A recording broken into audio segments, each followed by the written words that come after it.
everyone, welcome back to my channel. Today I will be filming another yarn review video and I'm pretty excited. I've had this particular yarn in my stash for a very long time and I've convinced myself that I have enough time to make an Easter sweater this year. I have wanted to make the Birkin sweater by Caitlin Hunter for about 2 years now, which is how long I've had the yarn, and every time Easter rolls around I'm like, oh, I wish I had that sweater to wear. So this year is hopefully the year, but I also have like 5 or 6 works in progresses that are almost done that aren't quite done that I've been working on for a while. So I don't have a whole lot of hope that I'll finish this one, but we're gonna do it anyways. So the yarn I'm going to be reviewing in this video is the Quince & Co. Tern yarn, which is 75% American wool and 25% silk. And this is the colorway Cumulus, which is going to be my main color. And throughout the video, I'll show you the other colors I'm using. I just don't want to pull them off the shelf just yet. But this is the tag. I got this whenever I went on the Maker's Retreat in Michigan from Garn House, which is the yarn studio. And I don't know, it just screamed to me. And I always wanted to try Quince & Co. Although right now, I think they're in a bit of a pickle with a designer and a lot of people in the community, which I totally support. I think that they were selling her design and not giving her credit and money for that. So that's a bit of a bummer that that's going on. I hope they can resolve it because I know Quince & Co. is an affordable yarn for a lot of people, and it would really suck to have this huge controversy going on and not wanting to support this company anymore, which is what's going to happen for me if they don't come forward and resolve this issue. But this yarn has been in my stash for, again, a very long time, and I'm not going to let it go to waste. So I am going to be using it for the Birkin sweater by Caitlin Hunter, which I will hopefully finish by Easter. It's a little over a month away. I have faith. We shall see. But regardless, this video will have a completed sweater in it at some point, no matter how long it takes me, and I will be telling you guys all about this yarn and how I like it. So far, my initial reaction is it's a little bit toothier than like a superwash yarn, so it's a little bit like not as soft as a superwash yarn. However, it's still a very soft yarn. It is fingering weight and it appears to be super bouncy, which I think is going to make for like a very squishy sweater, especially with the color work. And I think the toothiness of it will make the color work really beautiful, so there won't be very many holes because it'll kind of grab onto each other since it is a wool yarn. And it hasn't lost all of its qualities due to the superwash process. That's the hope, because that's one of the things I don't like about knitting color work is when I use superwash yarn, it doesn't always look the best. Do you guys know what I mean? I like my color work to just be like really cohesive and flat and no holes. I want it to look professional. And when I use superwash yarns, it's really hard to make it look that great because superwash doesn't have any of those like fibers that hook onto each other because they've been, you know, super washed out with the process of that, which I don't even know the entire process. I've read about it. It's not great for the environment, and it makes all the qualities of the wool that we should love go away. So this is a 50-gram skein of yarn, and it is 221 yards. And it's a hand wash, cold, and lay flat to dry. It's grown, spun, dyed in the USA, which is really awesome. And I can't remember how much I paid for this yarn whenever I bought it at the yarn store. And I'm not positive that they still sell this exact yarn on Quince & Co. So I'm going to have to research that. I'll put it somewhere in this video letting you guys know how much the yarn costs and if I think it's worth that price. Again, they come in 50-gram skeins, so it's not the 100-gram skein. So whatever that is, you would double, and that's whatever the price of this yarn would be, you would double, and that's how I would compare it to a hand-dyed yarn that I'd get from an indie dyer, which usually runs about $25 to $32. That's the range that I find a lot of indie dyers do their yarn for.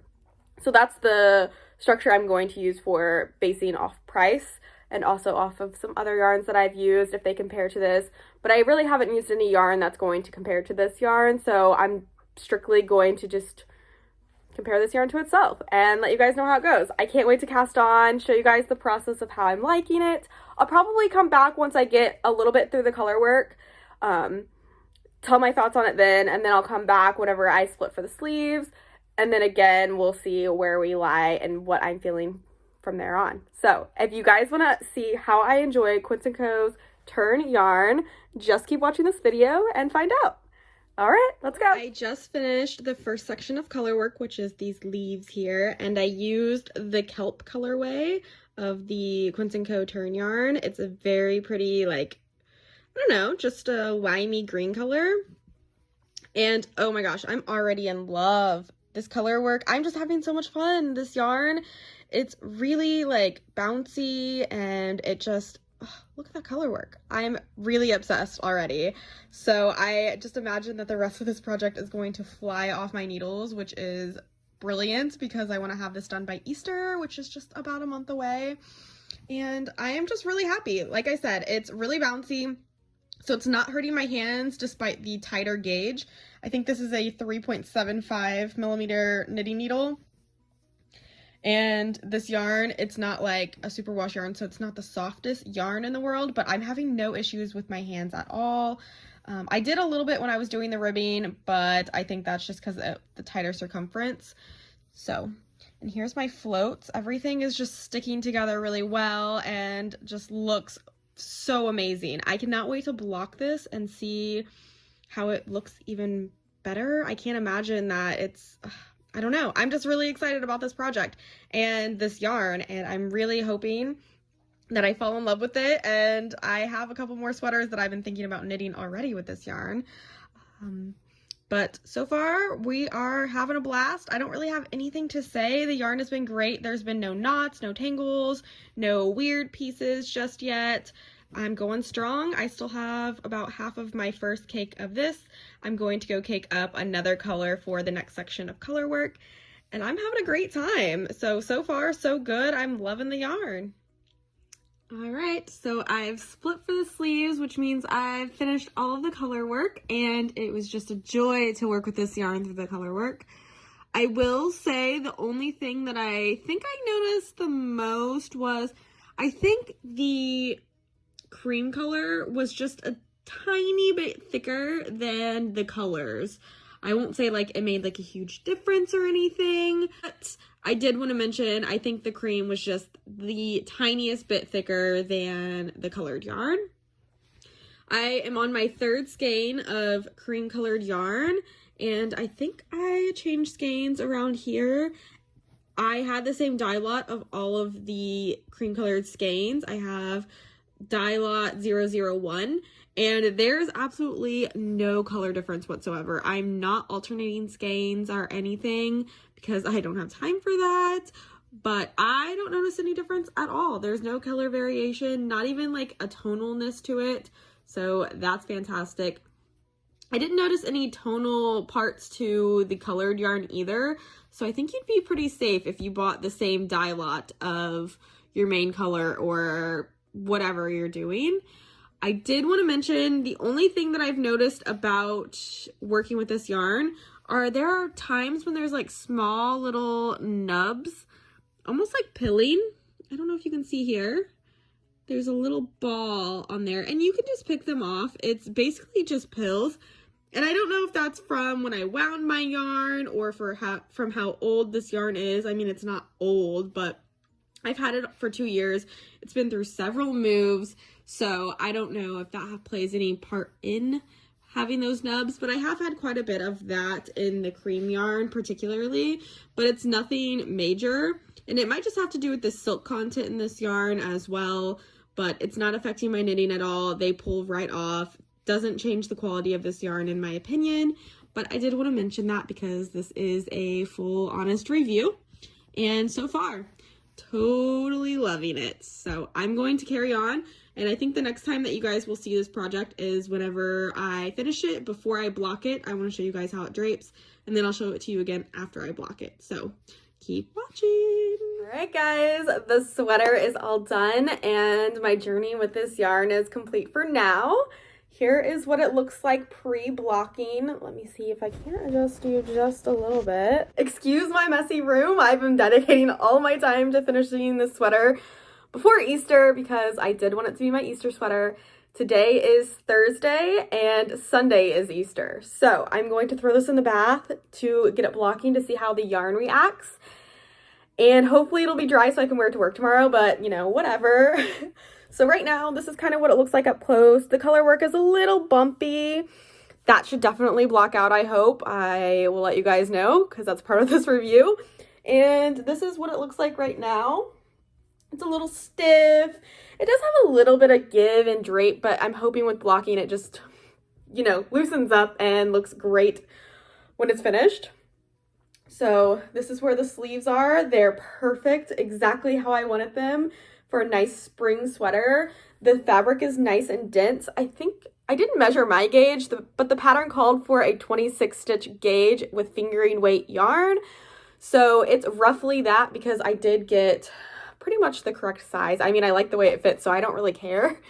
But this is what it looks like so far before I block it. This is the length on me. It has a nice split hem.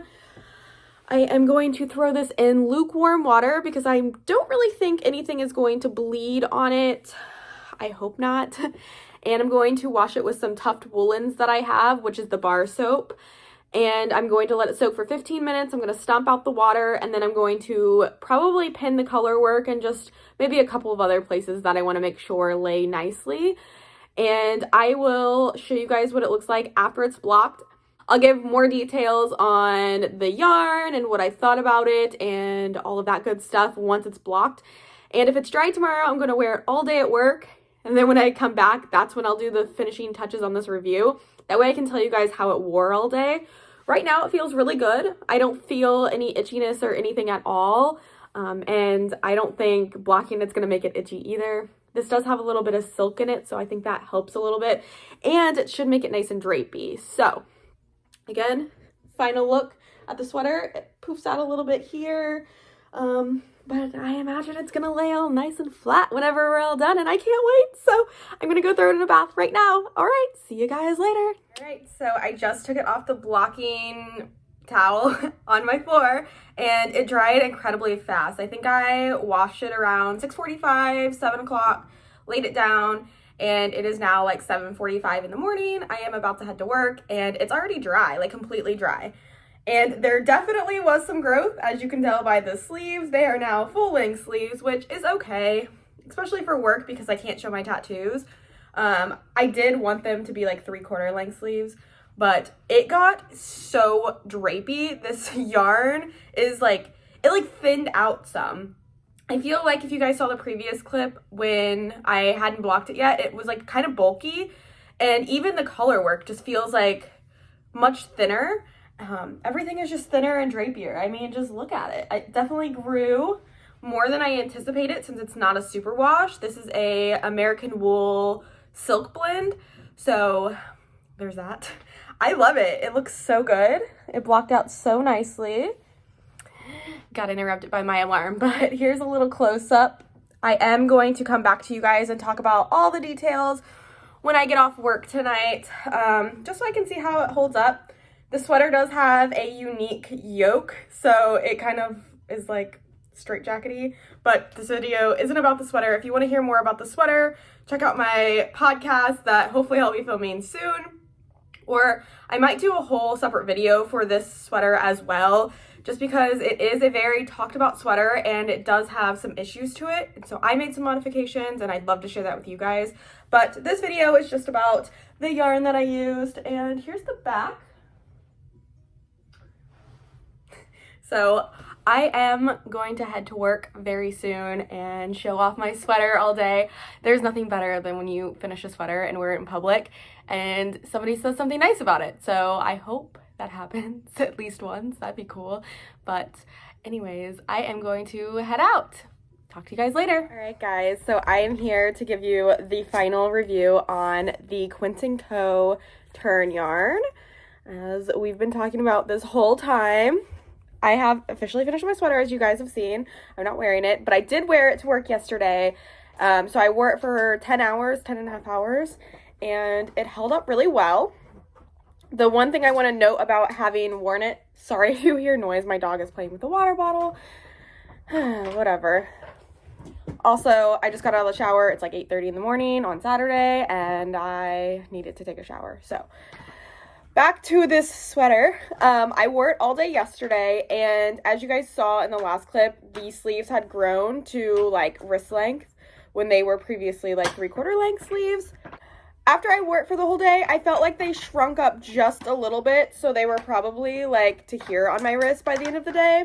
And another thing I wanted to note is after I wore it for a while, as you can see, the arm got kind of wrinkly. So I don't know if that's the silk aspect of the sweater, but I think that's fine. I mean, things get wrinkly.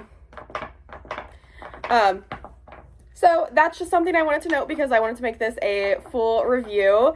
So again, this is the sweater. Here's it up close so you can see how the color work flattened out a whole lot. It definitely got very drapey. So I didn't go over all the details at the beginning of the video over this yarn. This is a 75% American wool, 25% silk blend by Quince & Co. Do you see him? And it runs $12 for a 50-gram skein of yarn. So it is one of their pricier yarns on the website. So compared to an indie dyed yarn, this would be about $24 for 100 grams. So it's about average with that. This is a more rustic wool. I didn't find it itchy whatsoever, but I have been wearing wool for years now, so I might have adapted to it a little bit. And also, I don't really have that sensitive of skin, and I kind of just push through if something is itchy, and then eventually I get used to it, so that's just me. So I didn't find this to be itchy throughout the day at all. It was very comfortable, and at one point I was like kind of getting hot. Yesterday was a more mild spring day.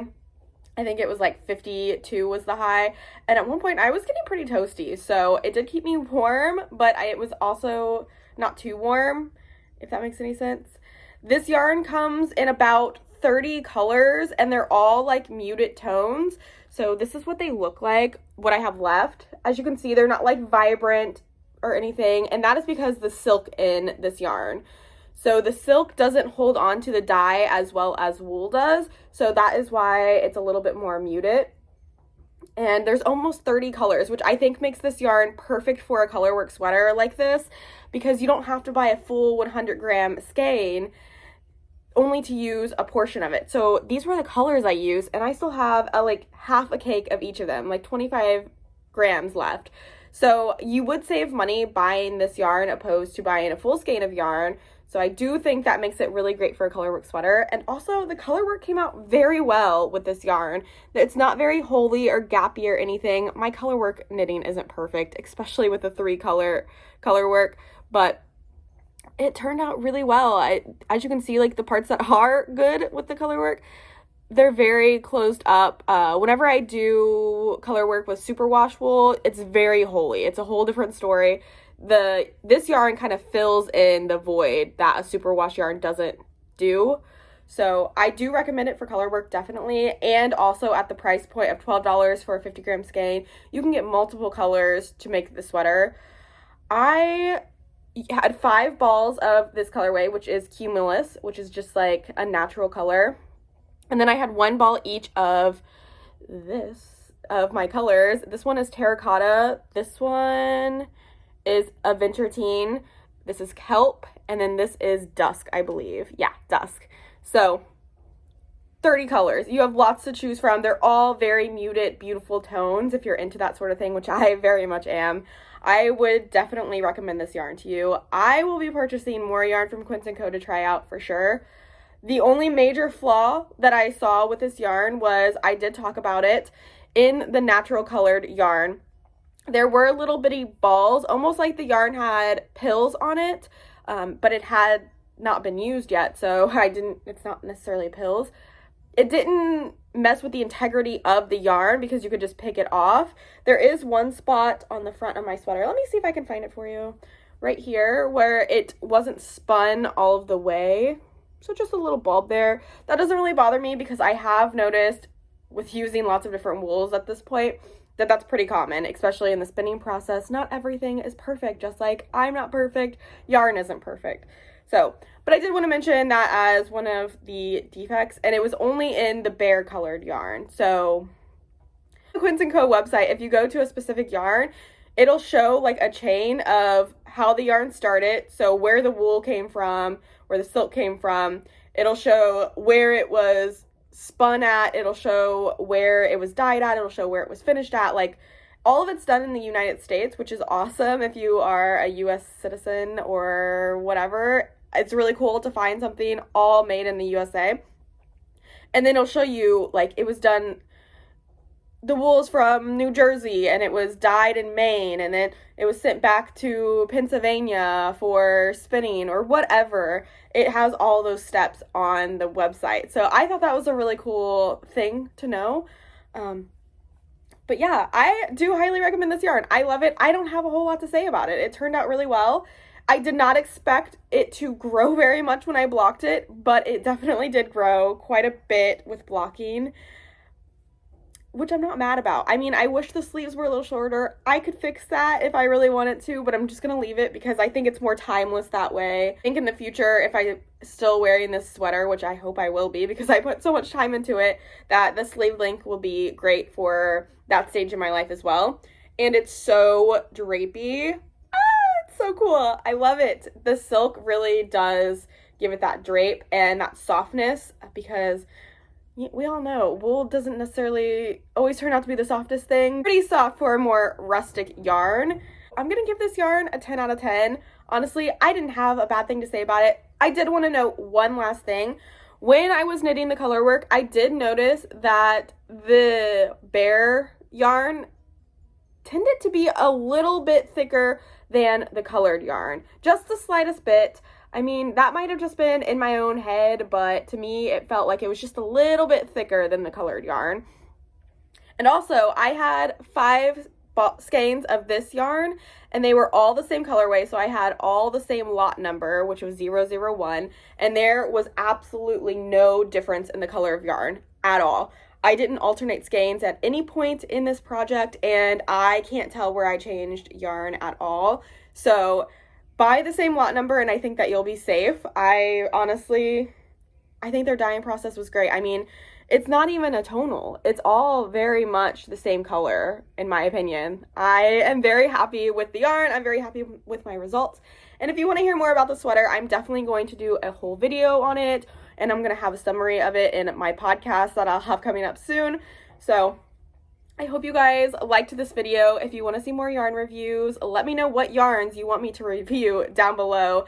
Give this video a thumbs up. Subscribe to my channel for more scattered videos, and I will see you guys next time. Bye!